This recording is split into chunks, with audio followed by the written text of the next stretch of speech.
இறை நேசர், அதற்கான கூலியை அவர் பெற்றுக் கொள்வார். மார்க்கத்திற்காக தியாகம் செய்திருக்கிறார், அதற்காக அவரை நாம் புகழ்கிறோம், அவரை நேசிக்கிறோம். இஸ்லாத்திற்காக பெரும்பாடுபட்டிருக்கிறார், அரும்பாடுபட்டிருக்கிறார், மாற்று கருத்து இல்லை. இதனால் அவருடைய சொந்த கருத்து மார்க்க ஆதாரமாக ஆகாது. இப்ராஹிம் நபியினுடைய வாழ்வு நமக்கு சான்று சொல்லுகிறார். இப்ராஹிம் நபியை விட ஒரு இறைநேசர் இந்த உலகத்தில் உண்டா? இப்ராஹிம் நபியை விட நபித்தோழர்கள் உயர்ந்தவர்களா? இப்ராஹிம் நபியை விட இமாம்கள் உயர்ந்தவர்களா? இமாம் ஷாஃபி இப்ராஹிம் நபிக்கு மேலானவரா? இமாம் அபு ஹனீஃபா இப்ராஹிம் நபிக்கு மேலானவரா? இந்த உலகத்திலேயே மிகப்பெரிய இறைநேசர் என்றால் நபி இப்ராஹிம் அலைஹிஸ்ஸலாம் அவர்கள். வத்தஹதல்லாஹு இப்ராஹிம கலீலா, அல்லாஹ் இப்ராஹிமை தனது உற்ற தோழனாக எடுத்துக்கொண்டான் என்ற சான்றை அல்லாஹ் திருமறை குர்ஆனிலே வழங்குகிறார். அஸ்ஸலாமு அலைக்கும் வரஹ்மத்துல்லாஹி வபரகாத்துஹு. அன்பிற்கினிய சகோதர சகோதரிகளே, பெரியோர்களே, தாய்மார்களே, இறை செய்தியை இறுக பற்றிய இப்ராஹிம் நபி என்ற தலைப்பு இந்த நேரத்தில் வழங்கப்பட்டு இருக்கிறது. இதற்கான காரணம் என்னவென்றால், இன்றைக்கு இஸ்லாமிய சமுதாயத்தில் இறைவனுடைய செய்தியை மட்டும் பின்பற்றி நடக்கிற இஸ்லாத்தின் அடிப்படை கொள்கையை விட்டு வேறு பாதையிலே தவறான கொள்கைகளில் மக்கள் செல்வதை நம்மால் பார்க்க முடிகிறது. இஸ்லாமிய மார்க்கத்தின் அடிப்படை இறை செய்தி மட்டுமே என்ற கொள்கை விளக்கத்தை அறிந்து கொள்ள வேண்டும் என்பதற்காகத்தான் இந்த தலைப்பு தரப்பட்டு இருக்கிறது. அல்லாஹ் ரப்புல் ஆலமீன் இந்த இஸ்லாத்தின் அடிப்படை கொள்கையாக லா இலாஹ இல்லல்லாஹ், வணக்கத்திற்குரியவன் அல்லாஹ்வை தவிர வேறு யாரும் இல்லை என்ற கலிமாவினை நமக்கு தந்திருக்கின்றான். இந்த கலிமா இஸ்லாமிய சமுதாய மக்களுக்கு மத்தியில் திக்ருகளாக, மந்திர சொல்லாக நாவழியிலே பயன்படுத்தப்படுகிறதே தவிர அனைவராலும் முழுமையாக இந்த கலிமா புரிந்து கொள்ளப்பட்டிருக்கிறதா என்றால் நிச்சயமாக இல்லை என்றுதான் சொல்ல வேண்டும். லா இலாஹ இல்லல்லாஹ் என்ற கலிமா என்பது வெறுமனே திக்ருகளாக மொழிவதற்கான வார்த்தை மட்டும் கிடையாது. இதனுடைய கருத்தை, இதனுடைய இறைவன் சொல்லுகின்ற விளக்கத்தை முழுமையாக அறிந்து கொள்ள வேண்டும் என்பதற்காகத்தான் இந்த கொள்கையை இறைவன் நமக்கு தந்திருக்கின்றான். திருமறை குர்ஆனிலே இறைவன் சொல்லுகிறான், ஃபஅலம் அன்னஹு லா இலாஹ இல்லல்லாஹ், வணக்கத்திற்குரியவன் அல்லாஹ்வை தவிர வேறு யாரும் இல்லை என்பதை, லா இலாஹ இல்லல்லாஹ் எனும் கலிமாவினை நீங்கள் புரிந்து கொள்ளுங்கள் என்று இறைவன் சொல்லி காட்டுகிறான். வணக்கத்திற்குரியவன் அல்லாஹ்வை தவிர வேறு யாரும் இல்லை என்றால் அதற்கான பொருள் என்ன? அல்லாஹுக்கு இணையாக, இறைவனுக்கு நிகராக ஒரு மனிதரையோ ஒரு பொருளையோ வைத்து வணங்குவது மட்டும்தான் லா இலாஹ இல்லல்லாஹ்வுக்கு மாற்றமான கொள்கை என்று நாம் விளங்கிக் கொள்ளக்கூடாது. அதுவும் லா இலாஹ இல்லல்லாஹ்வுக்கு மாற்றமானதுதான். அல்லாஹ்வுடைய அதிகாரத்துக்குட்பட்ட விஷயத்தில் எந்த ஒரு மனிதனையும் எந்த படைப்பினத்தையும் கூட்டாக்கிவிடக் கூடாது. அணுவளவு இறைவனுடைய அதிகாரம் மற்ற மனிதர்களுக்கு இருக்கிறது என்று கற்பனை கூட செய்துவிடக் கூடாது என்பதுதான் இந்த லா இலாஹ இல்லல்லாஹ் நமக்கு சொல்லித் தருகின்ற அடிப்படை. இதை இன்றைக்கு சரியாக புரிந்து கொள்ளாத காரணத்தினால்தான் மனிதர்களை இறைவனை போன்று பார்க்கக்கூடியவர்களாக மக்கள் இருக்கிறார்கள். முஸ்லிம்களாக இருந்து கொண்டு அல்லாஹ்வுடைய அதிகாரத்தை மனிதர்களுக்கு வழங்குபவர்களாக இருக்கிறார்கள். இறைவனுடைய அதிகாரத்திற்குட்பட்ட விஷயம் மனிதர்களுக்கும் இருக்கிறது என்று கற்பனை செய்து கொள்ளுகிறார்கள். இப்படி ஏராளமான கலிமாவிற்கு முரணான நம்பிக்கைகள், கொள்கைகள் முஸ்லிம்களுக்கு மத்தியில் அதிகமாக இருந்தாலும் இந்த தலைப்பின் கீழே நாம் பார்க்கக்கூடிய விஷயம், மார்க்கம் இயற்றும் அதிகாரம் என்பது அல்லாஹ் ஒருவனுக்கு மட்டுமே இருக்கிறது என்பதை லா இலாஹ இல்லல்லாஹ் கலிமா நமக்கு சொல்லித் தருகிறார். அல்லாஹ்வை தவிர வேறு இறைவன் இல்லை என்ற இந்த வார்த்தை, இந்த கொள்கை முழக்கம் நமக்கு சொல்லித் தருகின்ற ஒரு கருத்து, ஒரு புரிதல், ஒரு விளக்கம் என்னவென்றால், இறைவனுக்கு இருக்கின்ற மார்க்கம் இயற்றும் அதிகாரம் அவனை தவிர வேறு யாருக்கும் இல்லை. அல்லாஹ்வை தவிர யாரும் மார்க்கத்தில் சட்டம் சொல்ல முடியாது. அந்த அதிகாரத்தை இறைவன் யாருக்கும் வழங்கவில்லை என்பதை நாம் ஆழமாக புரிந்து கொள்ள வேண்டும். அல்லாஹ் அதைத்தான் தன்னுடைய திருமறை குர்ஆனிலே பேசுகிறான். இத்தபிஉ மா உன்சில இலைக்கும் மிர் ரப்பிக்கும், உங்கள் ரப்பிடமிருந்து உங்களுக்கு எந்த செய்தி அருளப்பட்டிருக்கிறதோ அதை மட்டும்தான் நீங்கள் பின்பற்ற வேண்டும். நீங்க மார்க்கம்னு ஒரு காரியத்தை செய்வதாக இருந்தால் அல்லாஹ்விடமிருந்து அருளப்பட்ட செய்தி அதற்கு ஆதாரமாக இருக்க வேண்டும். குர்ஆனில் இருக்க வேண்டும், ஹதீசுகளில் இருக்க வேண்டும். குர்ஆனும் ஹதீஸும் தான் அல்லாஹ்விடமிருந்து அருளப்பட்ட செய்தி. இந்த இரண்டில் எது உங்களுக்கு சொல்லித் தரப்பட்டிருக்கிறதோ, இந்த இரண்டில் எது உங்களுக்கு கட்டளையிடப்பட்டிருக்கிறதோ அது மட்டும்தான் மார்க்கம், அதை மட்டும்தான் நீங்கள் பின்பற்ற வேண்டும். வலா தத்தபிஉ மின் தூனிஹி அவுலியா, அல்லாஹ்வை விடுத்து வேறு பொறுப்புதாரிகளை நீங்கள் பின்பற்றாதீர்கள்.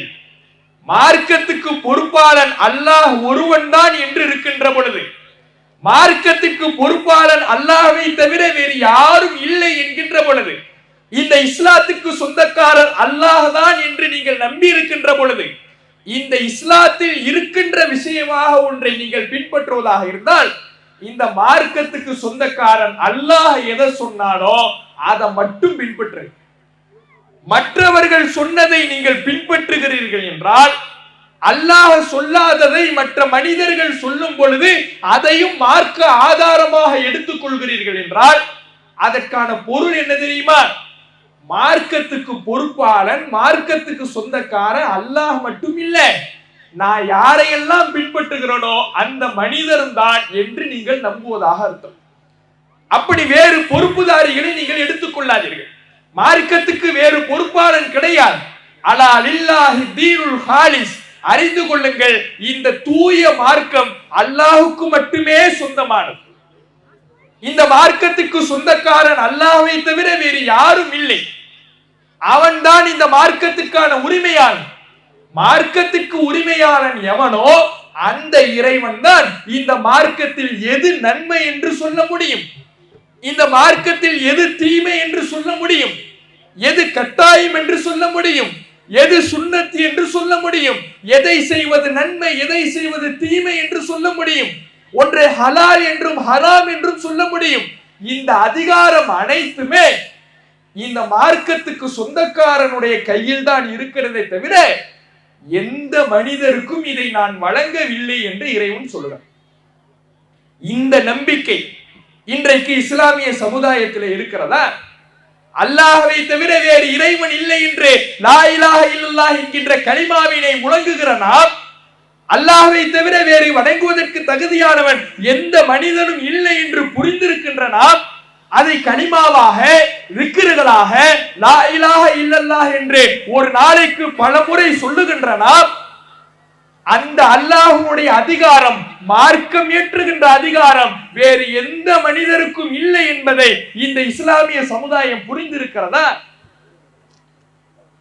இன்றைக்கு அதை புரியாமல் லா இலாஹ இல்லல்லாஹ் என்று ஒரு புறம் சொல்லிக்கொண்டு அல்லாஹ்வுடைய மார்க்கம் ஏற்றும் அதிகாரம் நபி தோழர்களுக்கு இருக்கிறது, இமாம்களுக்கு இருக்கிறது, அறிஞர் பெருமக்களுக்கு இருக்கிறது என்று ஒரு கூட்டம் மனிதர்களுடைய கருத்துக்களை எல்லாம் மார்க்க ஆதாரமாக பின்பற்றுவதை நம்மால் பார்க்க முடிகிறது. நபி தோழர்கள் சொல்வதும் மார்க்கம் தான், இமாம்கள் சொல்வதும் மார்க்கம் தான், இந்த அறிஞர் பெருமக்கள் சொல்வதும் மார்க்கம்தான், இவர்களுடைய கருத்துக்களும் மார்க்கத்தில் பின்பற்றப்பட வேண்டிய ஆதாரம் தான் என்று அதை நோக்கி இன்றைக்கு ஒரு கூட்டம் சென்று கொண்டிருக்கிறார். இவர்கள் சொல்வது எப்படி மார்க்க ஆதாரமாக அமையும்? யோசித்து பாருங்கள். நபி தோழர்கள் நபிகள் நாயகம் ஸல்லல்லாஹு அலைஹி வஸல்லம் அவர்களோடு வாழ்ந்தார்கள். இந்த மார்க்கத்துக்காக பல தியாகங்களை புரிந்தார்கள். அவர்களுடைய ஈமானோடு நம்முடைய ஈமானை ஒப்பிடவே முடியாது. அவர்கள் போற்றுதலுக்குரியவர்கள், புகழுக்குரியவர்கள், மாற்று கருத்தே கிடையாது. அவர்களை நேசிப்பது ஈமானிய ஒரு அம்சம், அதுல எந்தவித கருத்து வேறுபாடும் கிடையாது. அவர்களை நேசிக்கின்றோம். நம்முடைய திருமறை குர்ஆனை பாதுகாத்து அடுத்தடுத்த தலைமுறையினருக்கு கடத்தி தந்தவர்கள் அந்த நபி தோழர்கள், மாற்று கருத்து இல்லை. நபிகள் நாயகம் ஸல்லல்லாஹு அலைஹி வஸல்லம் அவர்களுடைய சொல்லை, செயலை, அங்கீகாரத்தை, அல்லாஹ்வுடைய தூதர் அவர்களுடைய ஒவ்வொரு அசைவையும் அங்குலம் அங்குலமாக கவனித்து கவனித்து அடுத்தடுத்த தலைமுறையினருக்கு எடுத்து சொன்னவர்கள் நபி தோழர்கள், மாற்று கருத்து இல்லை. நபி தோழர்கள் குர்ஆன் வசனத்தை அடுத்த தலைமுறையினருக்கு கடத்தி சொல்லுகின்ற பொழுது அதை ஏற்றுக்கொள்கிறோம். நபி தோழர்கள் ஹதீஸ்களை நமக்கு அறிவிக்கின்ற பொழுது அந்த ஹதீஸ்களை ஏற்றுக்கொள்கின்றோம். அதே நபி தோழர்கள் தன்னுடைய சொந்த கருத்தை, தன்னுடைய சொந்த செயலை செய்திருக்கின்ற பொழுது, சொல்லுகின்ற பொழுது அதுவும் மார்க்கம் தான் என்று எப்படி அங்கீகரிக்க முடியும்? அவர்களுடைய சொந்த கருத்து மார்க்கத்தினுடைய ஆதாரமா? குர்ஆனை போன்று, ஹதீஸை போன்று மார்க்கத்தில் இருக்கின்ற ஒரு அம்சமா? அப்படி எந்த ஆதாரம் சொல்லுகிறது? எந்த குர்ஆன் வசனம் நபி தோழர்களுடைய கருத்துக்களும் மார்க்க ஆதாரம் தான் என்று தெரிவிக்கிறது? எந்த ஹதீஸ் நபி தோழருடைய கருத்தும் மார்க்க ஆதாரம் தான் என்று சொல்லுகிறது? எங்கேயுமே இல்லை. அவர்களுடைய சொந்த கருத்துக்கள், அது அவருடைய தனிப்பட்ட கருத்து, அதற்கு மார்க்கத்தினுடைய அங்கீகாரம் கிடையாது என்பதை நாம புரிந்து கொள்ள வேண்டும். இப்படி பல்வேறு வகைகளில் மனிதர்களுடைய கருத்துக்களை மார்க்கமாக கருதுகிற மக்கள் இருக்கிறாங்க. மதுஹபுகள் மார்க்கம், இமாம் ஷாஃபி சொல்வது மார்க்கம், இமாம் அபு ஹனீஃபா சொல்வது மார்க்கம். 4 மதுஹபுகளில் ஏதேனும் ஒரு மதுஹபை சார்ந்திருக்க வேண்டும், இப்படி ஒரு சாரார் இருக்கிறார்கள். அப்ப மனித கருத்துக்கள் என்பது ஒருபோதும் மார்க்க ஆதாரமாக ஆகாது என்பதுதான் இஸ்லாம் நமக்கு சொல்லி தருகின்ற அடிப்படை கொள்கை. இப்படி மனித கருத்துக்களை எல்லாம் மார்க்க ஆதாரமாக ஆக்குறாங்கல்ல, இவர்கள் சொல்லக்கூடிய காரணத்தை சற்று யோசித்து பாருங்கள். நபி தோழர்களுடைய சொந்த கருத்துக்களை மார்க்க ஆதாரமாக ஆக்குபவர்கள் இமாம் ஷாஃபி, இமாம் அபு ஹனீஃபாவை போன்ற இமாம்களுடைய கருத்துக்களை மார்க்க ஆதாரமாக ஆக்குபவர்களும் அவர்கள் சொல்லக்கூடிய காரணம் என்ன? அவர்கள்லாம் எவ்வளவு பெரிய முன்னோடிகள் தெரியுமா? அவர்கள்லாம் இஸ்லாத்துக்காக எவ்வளவு பாடுபட்டவர்கள் தெரியுமா? அவர்கள்லாம் எவ்வளவு பெரிய அறிவு ஜீவிகள் தெரியுமா? அறிஞர் பெருமக்கள் தெரியுமா? அவர்களுடைய கருத்துக்களை ஏற்றுக்கொள்வதில் என்ன பிரச்சனை? காலத்தால் முந்தி இருக்கிறார்கள், நபிகள் நாயகத்தோடு நெருக்கம் பாராட்டி இருக்கிறார்கள், நபிகள் நாயகத்தோடு வாழ்ந்திருக்கிறார்கள், இஸ்லாத்திற்காக பாடுபட்டு இருக்கிறார்கள். இப்படி இருக்கக்கூடிய மக்களுடைய செய்திகளை ஏன் ஏற்றுக்கொள்ள கூடாது, அது எப்படி மார்க்க ஆதாரமாக ஆகாது என்றுதான் ஒரு சென்டிமெண்ட் தான் இவங்க ஆதாரமா வைப்பாங்க. மனித கருத்துக்களை மார்க்கமாக்குவதற்கு இஸ்லாத்துல எந்த ஒரு ஆதாரமே கிடையாது. தன்னுடைய அதிகாரத்தை மனிதனுக்கு கொடுக்கிறதுக்கு அல்ல ஆதாரத்தை அருள் இருப்பானா? குர்ஆன் வசனத்தை சொல்லி இருப்பானா? ஹதீஸ்களை சொல்லி இருப்பானா? எந்த ஆதாரமும் கிடையாது. ஆதாரம் இல்லை என்றதும் இவர்கள் சொல்லக்கூடிய மக்களை மடைமாற்றம் செய்யக்கூடிய வேலை என்னவென்றால், அவர்கள்லாம் எவ்வளவு பெரிய தியாகிகள், எவ்வளவு பெரிய இறை நேசர்கள், இதைத்தான் சொல்லுவாங்க. இதற்குத்தான் நபி இப்ராஹிம் அலைஹிஸ்ஸலாம் அவர்களுடைய வாழ்வு நமக்கு சான்றாக இருக்கிறது. எவ்வளவு பெரிய இறை நேசராக இருந்தாலும், இறை தூதராகவே இருந்தாலும், அறிவு ஜீவியாகவே இருந்தாலும், அவருடைய சொந்த கருத்து மார்க்க ஆதாரமாக ஆகாது. இறை நேசர், அதற்கான கூலியை அவர் பெற்றுக் கொள்வார். மார்க்கத்துக்காக தியாகம் செய்திருக்கிறார், அதற்காக அவரை நாம் புகழ்கிறோம், அவரை நேசிக்கிறோம். இஸ்லாத்திற்காக பெரும்பாடுபட்டு இருக்கிறார், அரும்பாடுபட்டு இருக்கிறார், மாற்று கருத்து இல்லை. இதனால் அவருடைய சொந்த கருத்து மார்க்க ஆதாரமாக ஆகாது. இப்ராஹிம் நபியினுடைய வாழ்வு நமக்கு சான்று சொல்லுகிறார். இப்ராஹிம் நபியை விட ஒரு இறைநேசர் இந்த உலகத்தில் உண்டா? இப்ராஹிம் நபியை விட நபித்தோழர்கள் உயர்ந்தவர்களா? இப்ராஹிம் நபியை விட இமாம்கள் உயர்ந்தவர்களா? இமாம் ஷாஃபி இப்ராஹிம் நபிக்கு மேலானவரா? இமாம் அபூ ஹனீஃபா இப்ராஹிம் நபிக்கு மேலானவரா? இந்த உலகத்திலேயே மிகப்பெரிய இறைநேசர் என்றால் நபி இப்ராஹிம் அலைஹிஸ்ஸலாம் அவர்கள். வத்தஹதல்லாஹு இப்ராஹிம கலீலா, அல்லாஹ் இப்ராஹிமை தனது உற்ற தோழனாக எடுத்துக்கொண்டான் என்ற சான்றை அல்லாஹ் திருமறை குர்ஆனிலே வழங்குகிறார். எவ்வளவு பெரிய கிருபை, எவ்வளவு பெரிய இறைநேசம்! அல்லாஹ் ஒரு மனிதரை உற்ற தோழனாக எடுத்துக்கொண்டான் என்றால் அது இப்ராஹிம் நபி அவர்கள். இறைவனுக்காக தன்னுடைய வாழ்நாள் முழுவதும் தியாகங்களை மேற்கொண்டு இஸ்லாத்துக்காக அரும்பாடுபட்டவர். அப்படிப்பட்ட இப்ராஹிம் நபிக்கு கூட இந்த மார்க்கத்துல சுயமாக ஒரு கருத்தை சொல்வதற்கு அதிகாரம் இல்லை என்கிறது இஸ்லாம். நபி இப்ராஹிம் அலைஹிஸ்ஸலாம் அவர்கள் இறைவனுடைய கட்டளையின் பேரில காபாவை கட்டுகிறார்கள்.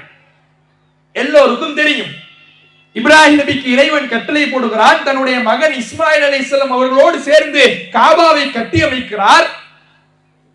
கட்டி அமைத்த உடனே அவர் அல்லாஹ்விடத்துல கையேந்துகிறார். என்ன கையேந்துறார் தெரியுமா? இறைவா, உன் கட்டளையின் பேரில பள்ளிவாசலை கட்டிட்டேன். பள்ளிவாசல் எதற்காக? வணங்குவதற்காக. காபாங்கிறது பள்ளிவாசல் தானே. அந்த பள்ளிவாசல் எதற்காக? வணக்க வழிபாடுகளை நிறைவேற்றுவதற்காக. பள்ளிவாசலை கட்டிட்டேன், நீ சொன்ன செஞ்சு முடிச்சிட்டேன். இந்த பள்ளிவாசல்ல போய் வணங்கணுமே, எப்படி வணங்குறது? நான் ஒரு நபி, நான் ஒரு இறைநேசரு, அரும்பாடுபட்டு இருக்கிறேன், இந்த இஸ்லாத்துக்காக உழைத்து இருக்கிறேன், நான் ஏன் இஷ்டத்துக்கு வணங்குறேன்? முடிவெடுக்கல. அல்லாஹ்விடத்துல கையேந்துறாரு. அரினா மனாசிக்கனா, எங்கள் இறைவா, நான் உன்னை எப்படி வணங்கணும்ங்கிற வணக்க வழிபாட்டு முறைகளை எங்களுக்கு கற்றுத்தாரப்பே. அல்லாஹ்விடத்துல கையேந்துறார். தானாக முடிவெடுத்தாரா? நான் சொல்வது மார்க்கம் என்று மக்களுக்கு போதித்தாரா? காபாவை கட்டியமைத்தது நான், இறை கட்டளையை பிரதிபலித்தது நான், இறை நேசன் நான், இறைவனுடைய உற்ற நண்பன் நான். நான் சொல்வது வழிதான் நீங்கள் நடக்க வேண்டும் என்று இறை அதிகாரத்தை தன்னுடைய கையில் இப்ராஹிம் நபி எடுக்கவில்லை. அல்லாஹ்வுடைய கட்டளையை எதிர்பார்க்கிறார்.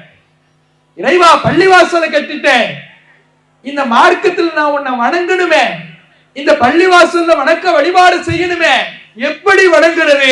நீ சொல்லித்தாரப்பே என்று அல்லாஹ்வுடைய இறை செய்தியை இறுக பற்றினாரே இப்ராஹிம் நபி. அவரை விட சிறந்தவர்களான நபி தோழர்கள் இப்ராஹிம் நபியுடைய சொந்த கருத்தே மார்க்க ஆதாரம் ஆகாது என்றால் நபி தோழர்களுடைய சொந்த கருத்துக்களும் சொந்த செயல்களும் மார்க்க ஆதாரமாக ஆகிவிடுமா? இமாம் ஷாஃபி தன்னுடைய சிந்தனையில் உதித்த கருத்துக்களை சொல்லுகின்ற பொழுது அது மார்க்க ஆதாரமாக ஆகிவிடுமா? இமாம் அபூ ஹனீஃபா சொல்வது மார்க்க ஆதாரமாக ஆகிவிடுமா? அவர்கள் எல்லாம் இப்ராஹிம் நபிக்கு மேலானவர்களா? யோசித்து பாருங்கள். இறை நேசம் என்பது இறை அதிகாரத்தை பெற்று தந்து விடார். இறை நேசர் மாற்று கருத்து இல்ல, ஈமானில் சிறந்தவர் மாற்று கருத்து இல்ல. அதற்காக அல்லாஹ்வுடைய மார்க்கம் ஏற்றும் அதிகாரத்தை தன் இப்ராஹிம் நபிக்கு அல்லாஹ் கொடுத்தானா? இல்லையே. நபி ஆதம் அலைஹிஸ்ஸலாம் அவர்கள் எவ்வளவு பெரிய புத்திசாலி! அவருக்கு கொடுக்கப்பட்ட அறிவு யாருக்கும் கொடுக்கப்படல. அல்லம ஆதம அஸ்மாஅ குல்லஹா, ஆதமுக்கு எல்லா பெயர்களையும் அல்லாஹ் கற்றுக் கொடுத்தான். அவ்வளவு பெரிய அதிபுத்திசாலி ஆதம் நபி அவர்கள். அறிவு ஜீவிதான், உலகத்திலேயே மிகப்பெரிய புத்திசாலி தான். அவ்வளவு பெரிய அறிவு இருக்கிறதுனால, புத்தி இருக்கிறதுனால, புத்தி கூர்மை இருக்கிறதுனால உலகத்துக்கு ஆதம் நபியை அனுப்புகின்ற பொழுது நீங்க தான் பெரிய அறிவு ஜீவியாச்சே, உங்க இஷ்டத்துக்கு முடிவெடுத்துக்கிட்டு நடந்துங்க, இப்படி சொல்லி அல்லாஹ் அனுப்புனானா? என்னிடமிருந்து ஒரு நேர்வழி வரும்.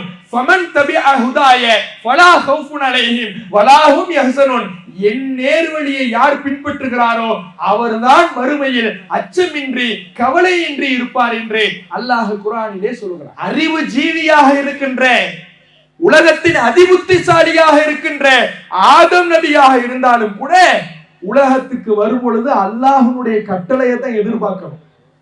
மார்க்கம்னு செய்யறதாக இருந்தா, வணக்க வழிபாடு என்றால், மார்க்கத்தில் ஹலால் ஹராம் என்றால், மார்க்கத்தினுடைய சட்டங்கள் என்றால், மார்க்க புரிதல்கள் என்றால் இறைவனுடைய வகைப்படி தான் செயல்பட வேண்டுமே தவிர உங்கள் அறிவுபடி அல்ல. இறைவன் ஆதம் நபிக்கு சொல்லுகிறான். நபிமார்களாக இருந்தாலும் மார்க்கத்தில் சொந்த கருத்தை சொல்வதற்கு அதிகாரம் கிடையாது. நபிகள் நாயகம் ஸல்லல்லாஹு அலைஹி வஸல்லம் அவர்கள் தன்னை பற்றிய மக்களுக்கு தெரியப்படுத்துகிறார்கள். அல்லாஹ்வுடைய தூதர் அவர்கள் மதீனாவுக்கு வந்த ஆரம்ப காலம், மக்காவில் தன்னுடைய 53 ஆண்டுகளை கழித்த அல்லாஹ்வுடைய தூதர் அவர்கள் மதீனாவுக்கு வந்த உடன் மதீனாவினுடைய கலாச்சாரங்கள், மதீனாவினுடைய விவசாய முறைகள் நபிகள் நாயகம் ஸல்லல்லாஹு அலைஹி வஸல்லம் அவர்களுக்கு தெரியவில்லை. மதீனாவுல ஆண் பேரித்த மரத்தையும் பெண் பேரித்த மரத்தையும் மகரந்த சேர்க்கையின் மூலமாக சேர்க்கை செய்து அதிகமான பேரித்தம்பழ விவசாயத்தை செய்து கொண்டிருந்தார்கள் நபித்தோழர்கள். இதை பார்த்த அல்லாஹ்வுடைய தூதர் அவர்கள், ஏன் இப்படிலாம் செய்றீங்க, இதை விட்டுடலாமே அப்படின்னு சொல்லிட்டு ரசூலுல்லாஹ் போயிட்டாங்க. நபிகள் நாயகம் சொல்லுகிறார்கள் என்றால் நபித்தோழர்கள் என்ன நினைப்பாங்க, மார்க்கத்தில் இந்த விவசாய முறை ஹராமாக்கப்பட்டுடுச்சு போல இப்படிதான் நினைக்கிறாங்க. அந்த விவசாய முறையையே விட்டுடுறாங்க. அந்த ஆண்டு விவசாயத்தின் மூலமாக கிடைக்கின்ற மகசூல், பேரித்தம்பழ விளைச்சல் ரொம்ப குறைஞ்சிடுச்சு. அதை விட்டுடுங்கன்னு சொன்ன நபிகள் நாயகமே நபித்தோழர்களிடம் கேட்கிறார்கள், ஏன் விளைச்சல் குறைந்தது? நபித்தோழர்கள் சொல்றாங்க, நீங்க தானே ரசூலுல்லாஹ் சொன்னீங்க, இப்படி விவசாயம் பண்ண வேணான்னு நீங்க தானே தடுத்தீங்க, அதனாலதான் விட்டோம், விளைச்சல் குறைஞ்சிடுச்சு. ரசூலுல்லாஹ் தெளிவுபடுத்துறாங்க, இன்னமா அன பஷரும் மிஸ்லுக்கும், நான் உங்களை போன்ற ஒரு மனிதன் தான். என்னுடைய சிந்தனையின் அடிப்படையிலே, என்னுடைய சுய கருத்தின் அடிப்படையிலே ஒரு விஷயத்தை நான் சொல்வேன் என்றால் அதை ஏற்றுக்கொள்வது கட்டாயம் உங்களுக்கு கிடையாது. இந்த உலகத்துல அது நல்லதா இருக்குதான்னு பாருங்க, சரியா இருக்குதா நீங்க முடிவு செய்யுங்க. அது சரியா தவறான்னு முடிவு செய்வது உங்களுடைய அறிவுக்குட்பட்டது. ஏன்னா நான் மார்க்கத்தை சொல்லல, ஏன் சிந்தனையை சொன்னேன். ஏன் சிந்தனையின் அடிப்படையில் ஒன்றை சொன்னேன் என்றால் அதை ஏற்றுக்கொள்வது கட்டாயம் அல்ல. இன்கான மின் அம்ரி தீனிக்கும், உங்களுடைய மார்க்க விவகாரமாக நான் ஒன்றை சொல்வேன் என்றால், அல்லாஹ்விடமிருந்துள்ள வஹீயின் அடிப்படையிலே பேசுவேன் என்றால் அதை என்னிடமிருந்து மட்டும்தான் நீங்கள் எடுக்க வேண்டும், அதிலே நீங்கள் மாற்று கருத்து கொள்ளக்கூடாது என்று தன்னுடைய வாழ்க்கையை இரண்டாக பிரித்து நபிகள் நாயகம் தெளிவுபடுத்துகிறார்கள். நான் இறை தூதர் தான், நான் சாதாரண மனிதனும் கூட.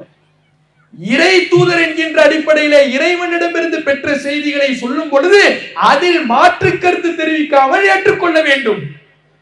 மனிதன் என்கின்ற அடிப்படையிலே ஒரு காரியத்தை, ஒரு சொல்லை சொல்லுகின்ற பொழுது ஏற்றுக்கொள்ள வேண்டிய அவசியம் அல்ல. மனித கருத்துக்களை மார்க்கமாக பின்பற்றக்கூடியவர்கள், நபித்தோழர்களுடைய சொந்த கருத்துக்கள் மார்க்கம், நபித்தோழர்களுடைய சொந்த செயல்கள் மார்க்கம், இமாம்களுடைய சொந்த செயல்கள் மார்க்கம், இமாம்களுடைய சொந்த கருத்துக்கள் மார்க்கம் என்று சொல்லக்கூடியவர்கள், அவர்கள் எப்படிப்பட்டவர்கள் தெரியுமா என்று அவர்களுடைய புகழ் பாடக்கூடியவர்கள். நபி ஸல்லல்லாஹு அலைஹி வஸல்லம் அவர்களுடைய இந்த வார்த்தையை சிந்திக்க வேண்டாம். நபிகள் நாயகத்தை விட இறை செய்திக்கு நெருக்கமானவர் யாராவது உண்டா? இறைவனுக்கு நெருக்கமானவர் யாராவது உண்டா?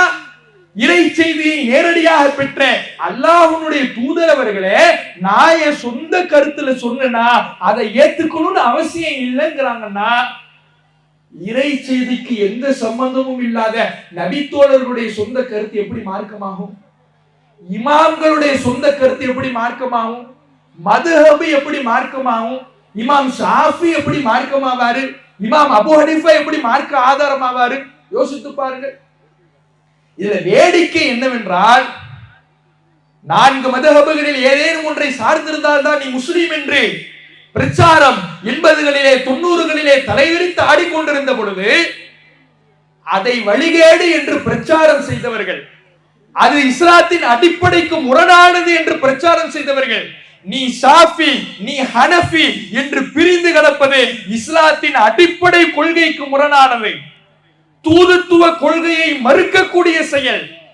நபிகள் நாயகத்திற்கு மட்டும்தான் வஹி மட்டும்தான் மார்க்க ஆதாரம் என்ற இஸ்லாத்தின் அடிப்படைக்கு எதிரான கொள்கை என்று பிரச்சாரம் செய்தவர்கள் இன்றைக்கு எங்க போய் நிக்கிறாங்க தெரியுமா? யோசிச்சு பாருங்க. ஒருத்தர் தன்னை ஷாஃபின்னு சொல்லிக் கொள்கிறார் என்றால், ஷாஃபி என்ற ஒரு இமாமோடு தன்னை இணைத்துக் கொள்றார். நான் ஷாஃபி இமாம சார்ந்தவன், ஷாஃபி இமாமனுடைய கருத்தை பின்பற்றக்கூடியவன் ஒரு ஆளின் பக்கம் தன்னை இணைச்சுக்கிட்டார். ஒருத்தர் தன்னை ஹனஃபின்னு சொல்றாருன்னா, நான் இமாம் அபு ஹனீஃபாவை சார்ந்தவன், இமாம் அபு ஹனீஃபாவுடைய கருத்துக்களை பின்பற்றக்கூடியவன் அந்த ஒரு நபரோடு தன்னை இணைத்துக் கொள்கிறார். இதை வழிகேடு என்கின்றவர்கள், இது வழிகேடுதான், மாற்று கருத்து இல்ல, இதை வழிகேடு என்று சொன்னவர்கள் இன்றைக்கு எங்க போய் நிற்கிறாங்கன்னா, நாங்கள்லாம் சலஃபியாக்கள். அப்படி அது என்னப்பான்னு கேட்டா, நாங்க முன்னோர்களை சார்ந்தவர்கள். முன்னோர்கள்னா யாரு? நபி தோழர்கள், தாபீன்கள், தபா தாபீன்கள், இந்த இமாம் ஷாஃபி, இமாம் ஹனீஃபா எல்லோரையும் சார்ந்தவர்கள். ஒரு இமாம சார்ந்து இருந்ததை வழிகேடுன்னு சொன்னவங்க இன்னைக்கு ஒட்டுமொத்த முன்னோர்களையும் நாங்க சார்ந்து இருக்கிறோம்னு பெயரை சுட்டி கொண்டு மக்கள் மத்தியிலே ஏகத்துவ போர்வை போர்த்தி கொண்டு வலம் வருவதை பார்க்கிறோம். மனித கருத்துக்களை மார்க்கமாக்குகின்ற நிலை எந்த ரூபத்தில் வந்தாலும் அது இஸ்லாத்தின் அடிப்படைக்கு முரணானதுதான் என்பதை நாம் தெள்ள தெளிவாக தெரிந்து கொள்ள வேண்டும். இப்ராஹிம் நபியினுடைய கொள்கை என்பது அதுதான். மனித கருத்து ஒருபோதும் மார்க்கமாக, இதை நாம் தெளிவாக புரிந்து கொள்ள கடமைப்பட்டு இருக்கிறோம். இதுல ஏன் இப்படி தடம் புரள்றாங்க அப்படின்னா, பொதுவாக இஸ்லாமிய வரலாறை புரட்டிப்பார்கள், திருமறை குர்ஆன் சொல்லுகின்ற வழிகேடர்களுடைய வரலாறை புரட்டிப்பார்கள். அங்கெல்லாம் இறைவன் சொல்லக்கூடிய பாடம் நமக்கு ஒன்று இருக்கிறது. ஒரு தூதரோடு பயணித்த மக்கள் அந்த தூதருக்கு பிறகு வழிகேட்டை நோக்கி எப்போது பயணிப்பார்கள் என்றால், அந்த தூதரின் மேலோ அல்லது அந்த சமுதாயத்தில் இருந்த நன்மக்களின் மீதோ மார்க்க வரையறையை தாண்டிய நேசம் கொள்ளுகிற பொழுது வழிகேடுக்கு போனாங்க. இதுதான் குர்ஆன் சொல்லுகிற வழிகேடர்களுடைய வரலாறு. நபி நூஹ் அலைஹிஸ்ஸலாம் அவர்கள் காலத்தில் வாழ்ந்த வழிகேடர்களை பற்றி குர்ஆன் பேசுகிறார். அவர்கள் என்ன சொன்னாங்க? லா ததரன்ன உத்தம் வஸ்வா வலா யஊஸ வலா யஊக வனஸ்ரா. நாங்கள் வத்து, சுவா, யஊஸ், யஊக், நஸ்ர் இவர்களை நீங்கள் விட்டு விடாதீர்கள் அப்படின்னு அவங்க சொல்றாங்க. இவங்க எல்லாம் யாரு? அவங்க காலத்தில் வாழ்ந்த நல்ல மனிதர்கள். அவர்கள் மரணித்த பிறகு அவர்களை சிலைகளாக வடிவமைத்து அவர்களை வழிபட துவங்கிட்டாங்க. அவங்க வாழ்ந்தப்ப நல்ல மனிதர்களாகத்தான் வாழ்ந்தாங்க, சிறந்த போதகர்களாகத்தான் வாழ்ந்தார்கள். ஆனால் அவர்களுடைய மரணத்துக்கு பிறகு அவர்களின் மீது மார்க்க வரையறையை தாண்டிய நேசத்தை இவர்கள் கொண்ட போது காலப்போக்கிலே அதுவே அவர்களை வணங்குகிற அளவுக்கான ஒரு வழிகேட்டிலே அவர்களை கொண்டு போய் நிறுத்தியது. யூத கிறிஸ்தவர்களை பற்றி குர்ஆன் பேசுகிறது. இத்தகது அஹ்பாரஹும் வ ருஹ்பானஹும் மி அர்பாபம் மின் தூனில்லாஹ். அவர்கள் தங்களுடைய மத குருமார்களையும் தங்களுடைய பாதிரிமார்களையும் அல்லாஹ்வை விடுத்து கடவுள்களாக தேர்ந்தெடுத்தார்கள். ஏன் கடவுள்களா தேர்ந்தெடுத்தாங்கன்னா, போய் கும்பிட்டுக்கிட்டு இல்ல, அவர்களை போய் வணங்கி கொண்டு இருக்கல. பாதிரி சொன்னார்னா ஹலால் தான், பாதிரி உன்னை ஹராம்னு சொன்னார்னா ஹராம் தான், மதகுரு உன்னை ஹராம்னு சொன்னார்னா ஹராம் தான், மதகுரு உன்னை ஹலால்னு சொன்னார்னா ஹலால் தான் என்று அவர்களை கண்மூடி பின்பற்றுவதன் மூலமாக இறைவனுக்கு இருக்கின்ற மார்க்கம் ஏற்றும் அதிகாரத்தை மனிதர்களுக்கு வழங்கியதினால் அவர்கள் வழிகேட்டுக்கு போனார்கள் என்று குர்ஆன் பேசுது. ஏன்? அவ்வளவு மார்க்க வரையறையை தாண்டிய நம்பிக்கை, மார்க்க வரையறையை தாண்டிய நேசம். நேசம் என்பதை விட பக்தியை மனிதர்களின் மீது வைத்த காரணத்தினால் வழிகேட்டுக்கு போனாங்க. நபி ஈசா அலைஹிஸ்ஸலாம் அவர்களை பின்பற்றியவர்கள், ஈசா அலைஹிஸ்ஸலாம் அவர்கள் இருக்கின்றவரை அவரை நபி என்று நம்பியவர்கள், அவர்கள் சென்ற பிறகு, அவர்கள் இறைவனால் உயர்த்தப்பட்ட பிறகு அவர்களின் மீதுள்ள அளவு கடந்த பக்தியின் காரணத்தினாலேயே அவர்களை இறை மகன் என்றார்கள். உசைர் என்கின்ற ஒரு நல்லடியாரை, அவர் இருக்கின்றவரை அவர் நல்ல மனிதராகத்தான் வாழ்ந்தாரு. அவருடைய மௌத்துக்கு பின்னாடி அவர் மீது பக்தி கொண்டதுனால அவர் அல்லாஹ்வுடைய மகன் சொல்லி வழிகேட்டுக்கு போனார். இப்படி வழிகேடர்களுடைய வரலாறை பார்த்தீர்கள் என்றால், ஒரு மனிதரின் மீது எவ்வளவு நேசம் வைக்கணுமோ அவ்வளவுதான் நேசம் வைக்கணும். அதை தாண்டி மார்க்க வரையறையை தாண்டி பக்தி கொள்ளுகிற பொழுது இறை அதிகாரத்தோடு அந்த மனிதர்களை கூட்டாக்கி வழிகேட்டுக்கு சென்றார்கள் என்பதுதான் குர்ஆன் சொல்லுகின்ற வழிகேடர்களுடைய வரலாறு. இன்றைக்கு நபித்தோழர்கள் விஷயத்துல இதான் நடக்குது, இமாம்கள் விஷயத்துல இதான் நடக்குது. நபித்தோழர்களை நேசிக்கணும் தான், மாற்று கருத்து இல்லை. நபித்தோழர்கள் புகழுக்குரியவர்கள் தான், மாற்று கருத்து இல்லை. அதுக்கு என்ன வரையறை, அதுக்கு என்ன மார்க்கம் சொல்லுகிற எல்லை என்ன, அதை பார்க்கணும்ல. அந்த எல்லையை தாண்டி அதிக பக்தி கொண்ட காரணத்தினால் அந்த நபித்தோழர்கள் சொல்லுகின்ற சொற்கள் மார்க்க ஆதாரம், அந்த நபித்தோழர்கள் செய்த செயல்கள் மார்க்க ஆதாரம் என்று சொல்லுகிறார்கள். நபித்தோழர்கள் ரசூலுல்லாஹ் அப்படி சொன்னாங்கன்னா மார்க்க ஆதாரம், நபித்தோழர்கள் ரசூலுல்லாஹ் இப்படி செஞ்சாங்கன்னா மார்க்க ஆதாரம். ஏன்னா அது வஹி, ரசூலுல்லாஹ்வுடைய செய்தியை சொல்றாங்க நாயகம். அந்த நபித்தோழர் தன்னுடைய கருத்தை சொல்லும் பொழுது அது எப்படி மார்க்க ஆதாரமாகும்? யோசிச்சு பாருங்க. இப்படி அளவு கடந்த பக்தியும் அளவு கடந்த நேசமும் வழிகேட்டிற்கு இன்றைக்கு மக்களை அழைத்து சென்று கொண்டிருக்கிறது என்பதை நாம யோசித்து பார்க்க வேண்டும். அல்லாஹ் இதனாலதான் கேட்கிறான் குர்ஆனில, அம்லஹும் ஷுரக்கா, அவர்களுக்கு இணை கடவுள்கள் இருக்கிறார்களா? ஷரஉலஹும் மினத்தீன் மாலம் யஅதன் பிஹில்லா, அல்லாஹ் மார்க்கம்னு சொல்லாதத சட்டம் இயற்றுகின்ற இணை கடவுள்கள் அவர்களுக்கு இருக்கிறார்களா? அல்லாஹ் கேட்கிறான். நீங்க யாரையெல்லாம் மனிதர்களை பின்பற்றுகிறீர்களோ, மனித கருத்துக்களை மார்க்கமாக்குகிறீர்களோ, அவர்கள் அல்லாஹ் சொல்லாததை எல்லாம் சொல்லுகின்ற பொழுது அதுவும் மார்க்கம் தான் என்று ஏற்றுக்கொள்கிறீர்கள் என்றால் அல்லாஹ்வோடு இவர்களை இணையாக்கி விட்டீர்களா? அல்லாஹ்வுடைய அதிகாரத்தை இவர்களுக்கு கொடுத்து விட்டீர்களா? அல்லாஹ் கேட்கிறான். எவ்வளவு கடுமையான வார்த்தை! இணை கடவுள்களை ஏற்படுத்திட்டீங்களான்னு அல்லாஹ் கேட்கக்கூடிய இந்த வார்த்தை எவ்வளவு கடுமையான வார்த்தை! பல இறைவனை நீங்க வணங்குறீங்களான்னு அல்லாஹ் கேட்கிறான்னா அதுக்கு என்ன அர்த்தம்? பல கடவுள்களை வைத்து நீங்கள் வணங்குனீர்கள், துவா செய்தீர்கள், அப்படி இறைவன் கேட்கல. அவங்க சொல்றதெல்லாம் கண்ணை மூடிக்கிட்டு பின்பற்றீங்கல்ல, அவங்க சொல்றதெல்லாம் மார்க்க ஆதாரம்னு எடுத்துக்கிட்டீல்ல, அவங்களெல்லாம் நீ அல்லாஹ்வாக்கிட்ட. இதுதான் அல்லாஹ் சொல்லக்கூடிய வார்த்தை. அவர்களை எல்லாம் நீ அல்லாஹ்வாக்கி விட்டாய். அல்லாஹ்வுடைய செய்தியை எப்படி நம்ப வேண்டுமோ அது போல மனித கருத்துக்களை நம்ப துவங்கி விட்டாய். இது எங்கே அழைத்து செல்லும்? யோசித்து பாருங்கள். மறுமையில இறைவன் முன்னிலை நிறுத்தப்படுகின்ற பொழுது இந்த நிலை நம்மை எங்கே கொண்டு போய் நிறுத்தும்? நாம் நாளை மறுமை நாள்ல வழிகேட்டில நரகத்தில விழுந்தவர்கள் அவர்கள் சொல்லக்கூடிய புலம்பல்கள் எல்லாம் குர்ஆனிலே இறைவன் பதிவு செய்கிறான். அதிலே அதிகமான புலம்பல் என்னன்னா, முன்னோர்களை கை காட்டுவாங்க. எங்க முன்னோர்கள் சொன்னதை தான் நாங்க செஞ்சோம், எங்க மூதாதையர்கள் சொன்னதை தான் நாங்க செஞ்சோம், எங்கள் பெரியார்கள் சொன்னதைத்தான் நாங்க செஞ்சோம், அவங்க சொன்னதுனாலதான் நாங்க இந்த செயல்களை செய்தோம் என்று அவர்கள் கை காட்டுவார்கள். இதைத்தான் குர்ஆன் சொல்லுகிறது. நாங்கள் அல்லாஹுக்கும் அல்லாஹ்வுடைய தூதருக்கும் கட்டுப்பட்டு இருக்க வேண்டுமே. அவர்கள் புலம்புவார்கள், நாங்க உலகத்துல வாழ்ந்தப்ப அல்லாஹுக்கு மட்டும் கட்டுப்பட்டு இருக்கணும், அல்லாஹ்வுடைய தூதருக்கு மட்டும் கட்டுப்பட்டு இருக்கணும். அப்படி இல்லாம இன்னா தஅனா சாதத்தனா வ குப்ரானா, எங்களுடைய தலைவர்களுக்கு கட்டுப்பட்டோம், எங்களுடைய மூதாதையர்களுக்கு கட்டுப்பட்டோம், வழி கெடுக்கப்பட்டு இன்றைக்கு நரக படுகொலியிலே விழுந்து கிடக்கிறோம் என்று நரகவாதிகளுடைய புலம்பலை அல்லாஹ் பதிவு செய்கிறார். குர்ஆன் ஹதீஸ் மட்டும்தான் மார்க்கத்தினுடைய ஆதாரம். நாம் எதை செய்வதாக இருந்தாலும் அது குர்ஆனில் இருக்குதா பார்க்கணும், ஹதீஸில் இருக்குதா பார்க்கணும். அது மட்டும்தான் நாளை மறுமையிலே நம்மை காப்பாற்றுமே தவிர எந்த மனித கருத்துக்களும் நம்மை காப்பாற்றி விடாது. ஏன்? நபி தோழர்கள் என்பவர்கள் மனிதர்கள் தான். ஒரு செய்தியை நாம் கட்டாயம் பின்பற்ற வேண்டிய செய்தி என்றால் அந்த செய்தி தவறுகளுக்கு அப்பாற்பட்ட செய்தியா இருக்கும்.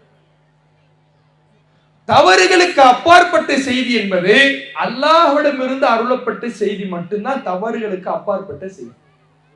வேறு எந்த மனிதனுடைய செய்தியும் தவறுகளுக்கு அப்பாற்பட்ட செய்தி கிடையாது. நபி தோழர்களும் நம்மை போன்ற மனிதர்கள் தான் என்கின்ற பொழுது அவர்களிடத்திலையும் தவறுகள் வரும். அவர்களும் மார்க்கத்துக்கு முரணாக நடப்பார்கள், நடந்திருக்கிறார்கள். ஏராளமான வரலாறுகள் அதற்கு சான்றாக இருக்கிறது. அதுல ஒரே ஒரு விஷயம், நபிகள் நாயகம் ஸல்லல்லாஹு அலைஹி வஸல்லம் அவர்களே நமக்கு முன்னறிவிப்பாக சொன்ன ஒரு செய்தி, நபி தோழர்களிடத்திலையும் தவறு வரும், மார்க்கத்துக்கு முரணாக நடப்பார்கள், மறுமையிலே அவர்கள் மலக்குகளால் தடுக்கவும் படுவார்கள் என்று ரசூலுல்லாஹ் சொல்லியிருக்கிறார்.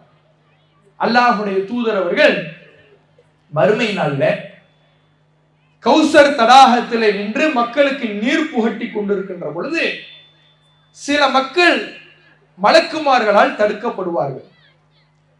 அதை பார்த்த அல்லாஹ்வுடைய தூதர் அவர்கள் அஸ்ஹாபி அஸ்ஹாபி, என்னுடைய தோழர்கள், இவர்கள் என்னுடைய தோழர்கள், அவர்களுக்கு வழிவிடுங்கள் என்கின்ற கருத்துல என் தோழர்களை விட்டுடுங்க விட்டுடுங்கன்னு ரசூலுல்லாஹ் சொல்லுவாங்க.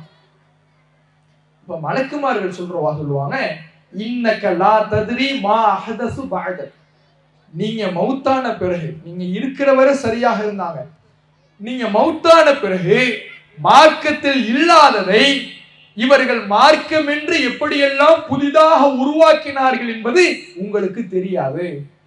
நீங்க இருக்கிறவரை சரியா இருந்தாங்க, நீங்க மௌத்தான பிறகு மார்க்கத்துல இல்லாத காரியத்தை எல்லாம், குர்ஆன் ஹதீஸ் சொல்லாத காரியத்தை எல்லாம் மார்க்கத்தின் பெயரால் இவர்கள் புதிதாக உண்டாக்குனது உங்களுக்கு தெரியாது. இதனால் இவர்களுக்கு இந்த கௌசர் தடாகத்திலே நீர் கிடையாது என்று வானவர்களால் தடுக்கப்படுவார்கள். அப்ப ரசூலுல்லாஹ் சொல்லுவாங்க, சுஹ்கன் சுஹ்கன், இவங்க தூரமாகட்டும், போகட்டும் போகட்டும், இவங்க என்கிட்ட வர வேணாம், எனக்கு பிறகு மார்க்கத்தை மாற்றியவர்கள் என் அருகில் வர வேண்டாம், தூரமாக தொலைந்து போகட்டும் என்று அல்லாஹ்வுடைய தூதர் அவர்களே அந்த நபி தோழர்களை விரட்டுவார்கள் என்று ரசூலுல்லாஹ்வே நமக்கு முன்னறிவிப்பா செய்யலாம். அப்ப நபி தோழர்கள் என்பவர்கள் தவறுகளுக்கு அப்பாற்பட்டவர்கள் கிடையாது, தியாகிகள் தான், ஈமானில் சிறந்தவர்கள் தான், இறைவனுடைய மன்னிப்பை பெறக்கூடியவர்கள் தான், சுவனத்துக்கு நன்மாராயம் சொல்லப்பட்டவர்களும் இருக்கிறார்கள். ஆனால் மார்க்கத்தின் பெயரால் மார்க்கத்தில் இல்லாத காரியத்தை செய்தவர்களும் அவர்களில் இருப்பார்கள், அவர்கள் மறுமையிலே தடுக்கப்படுவார்கள் என்று ரசூலுல்லாஹ் சொல்லியிருக்கும் பொழுது, இத்தகைய நிலையில இருக்கக்கூடியவர்களுடைய செய்தி எப்படி மார்க்க ஆதாரமாகும்?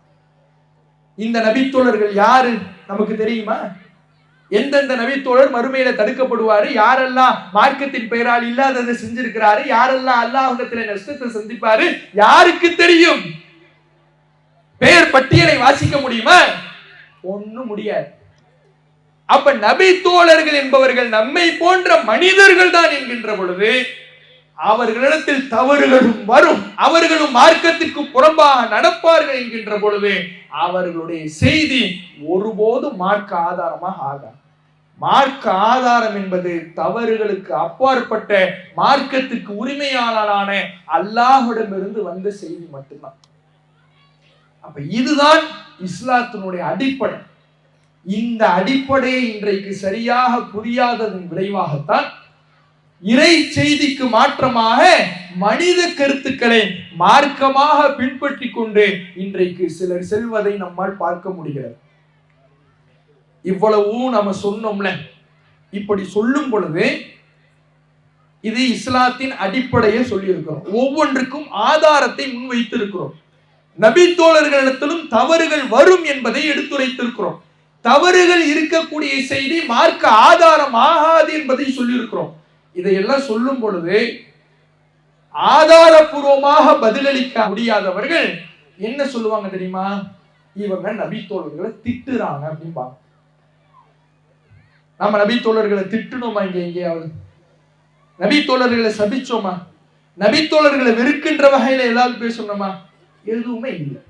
சரி, இப்படி நம்மை பார்த்து இவர்கள் சொல்வார்கள் என்றால் இவர்கள் என்ன பண்ணணும்னா, இவர்கள் போற்றுகின்ற புகழ்கின்ற இமாம்களுக்கும் நபி தோழரை திட்டுற இமாம் இவரு, நபி தோழரை ஏசுற இமாம் இவரு, இவர் ரொம்ப மோசமான ஆளு, இவங்க எல்லாம் வழிகட்ட கொள்கை கொண்டவர்கள் என்று நம்மை பார்த்து என்ன வார்த்தைகளை எல்லாம் சொல்லுகிறார்களோ அதே வார்த்தையை இவர்கள் போற்றுகின்ற இமாம்களுக்கு சொல்லும். ஏன்னா இமாம் இப்னு ஹஸ்ம் அவர்கள், இதை ஏன் இமாமுனுடைய கருத்தை நாம் இங்க சொல்றோம்னா, அவர் ஆதாரமா காட்டலை, நாம் இப்போது இந்த உரை முழுக்க என்ன கருத்தை சொன்னோமோ அதைத்தான் அவர் சொல்லியிருக்கிறாரு. அதனால் நம்மை திட்ட நினைப்பவர்கள் அவரை திட்டணுங்கிறதுக்காகத்தான் சொல்லுவோம். அவரை திட்டுவாங்களா? திட்ட மாட்டாங்க. அப்ப அதுக்காகத்தான் நம்ம சொல்றோம்.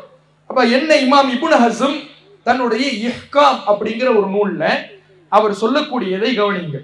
ஃபமினல் மஹாலி அன் யஅமுர ரசூலுல்லாஹி ஸல்லல்லாஹு அலைஹி வஸல்லம் பித்திபாஇ குல்லி காயிலின் மின ஸஹாபத்தி ரலியல்லாஹு அன்ஹும் வஃபீஹிம் மை யுஹல்லிலு ஷைஅ வகைருஹு மின்ஹும் யுஹர்ரிமுஹு. நபி தோழர்களில் ஒருவர் ஒன்றை ஹராம் என்று சொல்லும் பொழுது இன்னொருவர் அதையே ஹலால் என்று சொல்லும் பொழுது ஒரே விஷயம் தான்.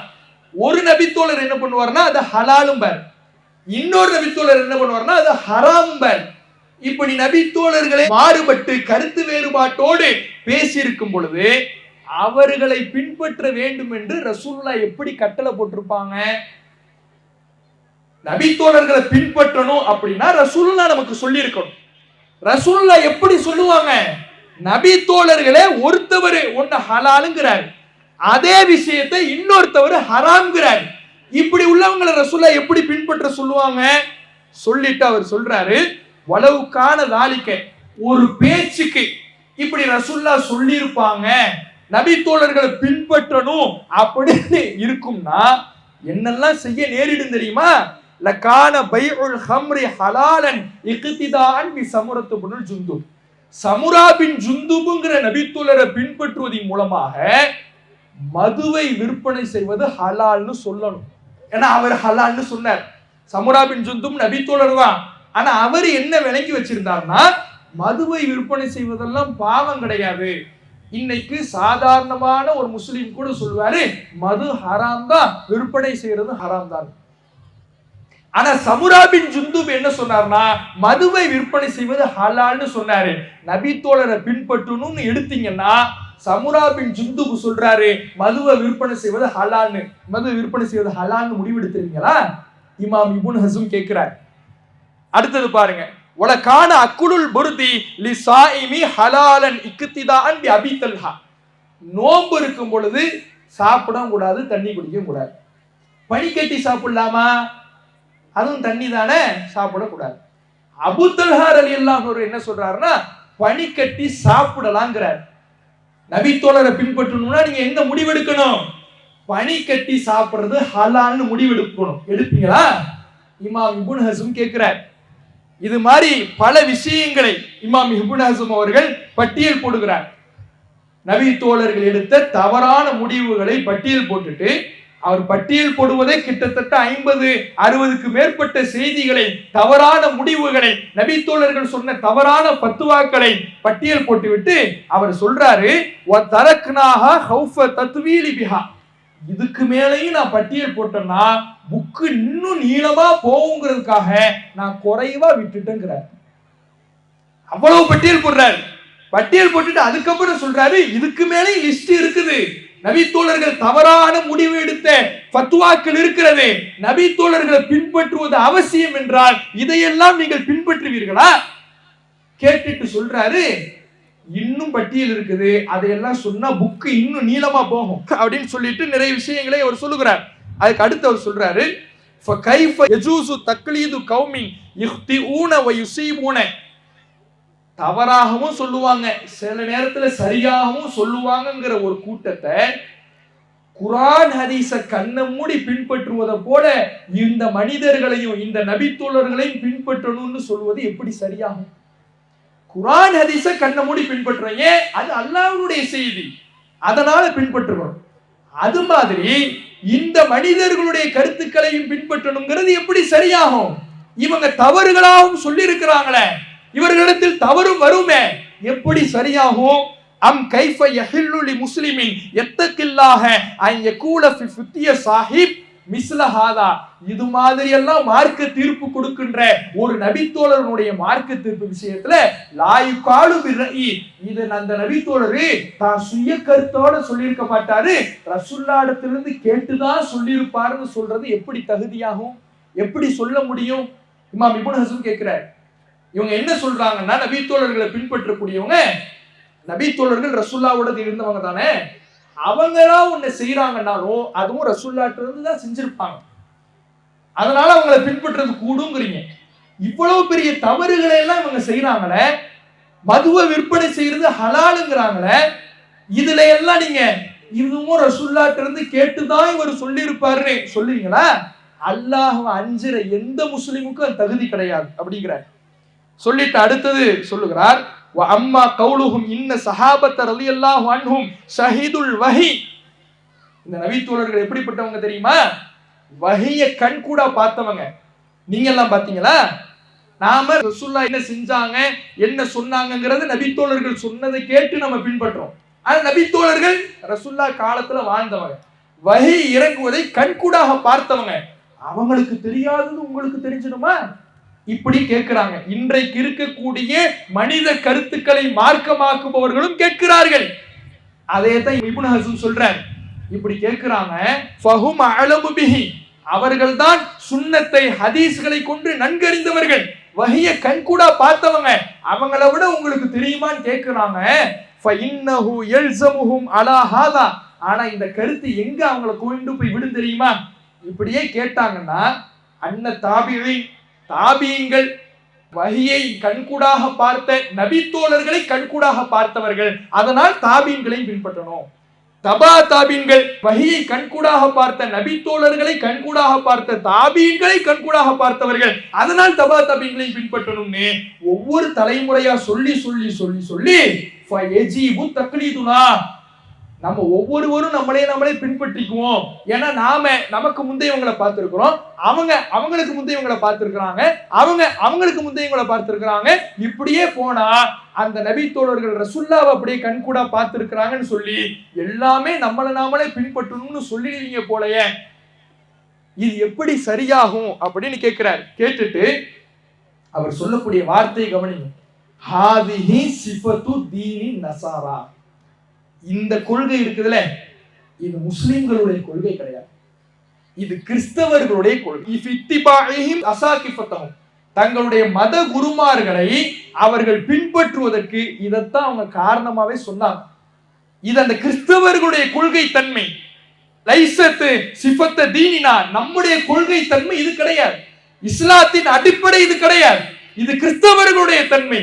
அதை இன்றைக்கு நபி தோழர்களின் பெயரால் செய்து கொண்டிருக்கிறார்கள் என்று இமாம் இப்னு ஹஸம் தன்னுடைய இஹ்காம் என்ற நூல்ல சொல்றார். எவ்வளவு கடுமையான வார்த்தை, நாம கூட இப்படி சொல்லியிருக்க மாட்டோம்.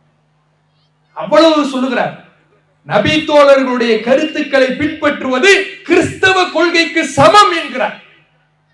இன்றைக்கு அதைத்தான் முன்னோர்கள் சார்ந்த கொள்கை சலஃபியா என்று சொல்லிக் கொண்டிருக்கிறார்கள். இந்த கொள்கை தவறானது, இஸ்லாத்தின் அடிப்படைக்கு முரணானது என்று நாம் சொல்லுகிற பொழுது, ஆதாரபூர்வமாக எடுத்து வைக்கின்ற பொழுது, நம்மைக்கு வழிகேட்டு பட்டம் சுமத்தக்கூடியவர்கள் இமாம் இப்னு ஹஸமுக்கு வழிகேடு பட்டம் சுமத்துவார்களா என்பதை கேள்வியாக நாம் முன்வைக்கிறோம். எனவே அன்பார்ந்த சகோதர சகோதரிகளே, இறை செய்தி மட்டும்தான் மார்க்கம்.